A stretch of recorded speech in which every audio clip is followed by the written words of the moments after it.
Hi there. Today I am going to talk about dealing with hard problems.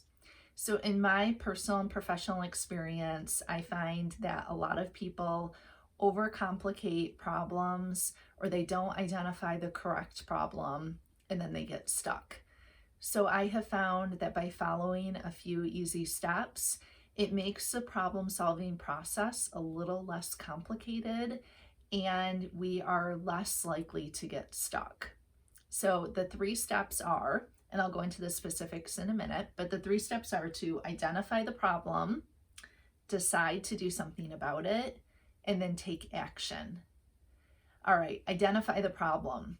People are really good at identifying a general problem, but oftentimes they don't get specific enough. So, for example, someone might say to me, I hate school. Well, that's a really general problem. There could be a million reasons why you don't like school. So, you have to get specific and identify what it is about school you don't like. List out all the different problems that you have with school. Maybe you're really tired at school, so you can't pay attention and concentrate. Maybe it's a particular class or teacher. Maybe it's your schedule. Maybe it's that you don't have anybody to sit with at lunch. List out the specific reasons why you don't like school. Then you decide to do something about it. A lot of people will identify the problem, but then they stop. They don't make the decision to do anything with it. So you have to make that decision that you're going to do something about it. And that leads to the final step, which is taking action. Taking action has three different options. You can figure it out, you can let it go, or you can cope with it. Figuring it out means coming up with a solution. So brainstorm as many different solutions to the problem as you can.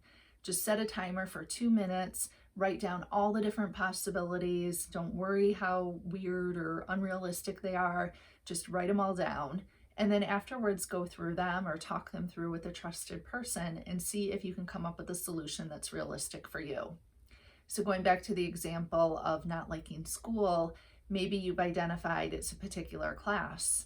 So some possible solutions could be changing your schedule, taking the class next year when you're more ready for it, taking it at a different time of day or with a different teacher.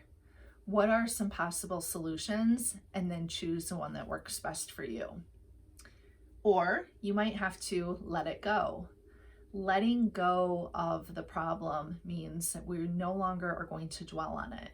So if it's a particular class that's really upsetting me, but I've realized this is a class I have to take, there's nothing I can do about it.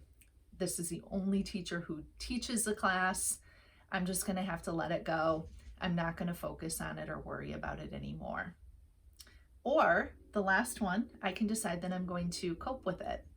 Coping with it means choosing a tool, like a relaxation tool, such as meditation, mindfulness, deep breathing, something like that to allow you to relax at the start of the class.